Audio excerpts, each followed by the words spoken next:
The next few minutes will give you a critical strategic insight into talent retention. I'm going to move beyond the usual programs and give you a new framework for securing leadership pipelines and driving sustainable performance. Now let's talk about a risk that you may not be tracking. Its name is the hidden attrition risk, and it's quietly impacting some of your most experienced senior talent. These are the high performers who are also parenting children with complex needs. This isn't a wellness issue to be solved with a fancy new gimmick or a mindfulness session. This is a business challenge that requires a leadership-driven solution, and solving it is one of the most powerful mechanisms that you have for building a resilient, competitive organization. The first important thing to do is to find the problem. Effective leaders can't solve a problem they can't see.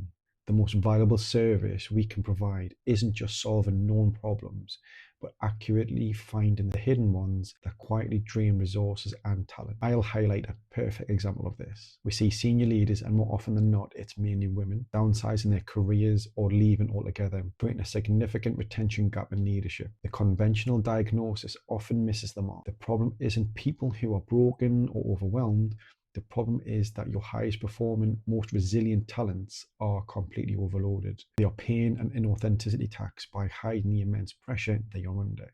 They ultimately fear that it will make them seem less committed if they are honest about it. This leads directly to burnout and attrition, costing your organization irreplaceable experience and expertise. Let me ask you a direct question. Do your retention strategies truly take into consideration the high-performing talent who are silently at risk of leaving? Until you can answer that question with confidence, your solutions are likely to continue falling short. The second important thing to do is build support around the solution. To implement a truly effective solution, we first have to be clear about what it is, and just as importantly, what it isn't. This is not about sending struggling employees to therapy or offering another generic wellness program. Those are often temporary fixes for individuals. Remember, we are not trying to fix people. This is about implementing a solution grounded in inclusive leadership.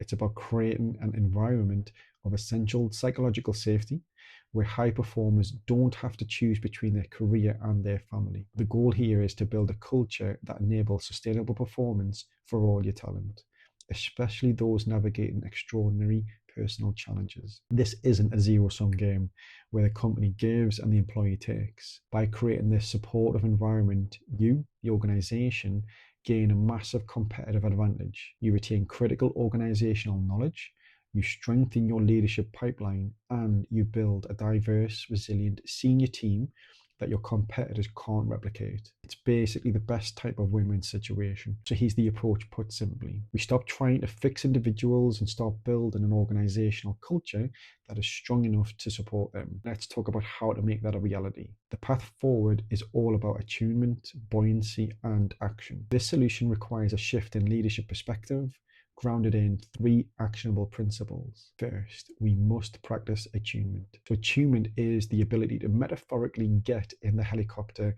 and see the situation from another perspective. For leaders, this means starting from a position of low power, and instead of assuming you have the answer, your first step is to listen. Seek to understand the real structural barriers these employees face. Are your meeting schedules incompatible with caregiver obligations? Does your performance review process penalize those who can't take on last-minute travel? Attunement means understanding their world before you try to change it. A simple practice is repeating back key points that your team members have made, confirming you've truly heard them. So second, you must build organizational buoyancy.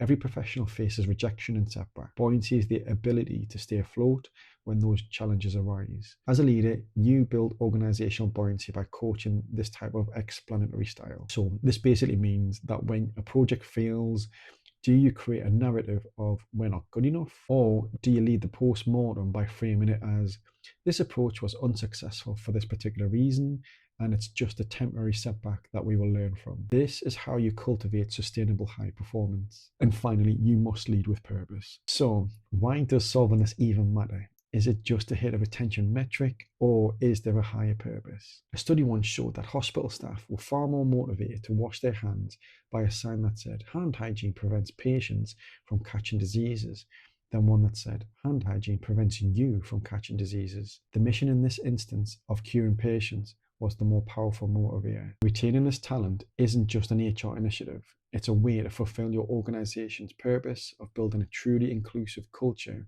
that empowers and elevates the very best people. By practicing attunement, building buoyancy, and leading with purpose, you are taking direct, concrete action to close the hidden retention gap for good. So we've covered a lot of ground in a short time. My proposition for you today is not another question, but a new perspective. You should by now be able to recognize a problem that you might not know you had. That's the hidden attrition risk affecting your senior talent. You should also be able to understand the strategic difference between temporary fixes and systemic inclusive solutions. And you now also have a framework, attunement, organizational buoyancy, and purpose to build a culture that drives sustainable performance and closes the retention gap. The old ways are outdated. The future belongs to organizations that can build cultures of service, clarity, and purpose. Implementing this strategy isn't just the right thing to do. It is a direct path to a powerful commercial return on investment and a lasting competitive advantage. It's time to get started.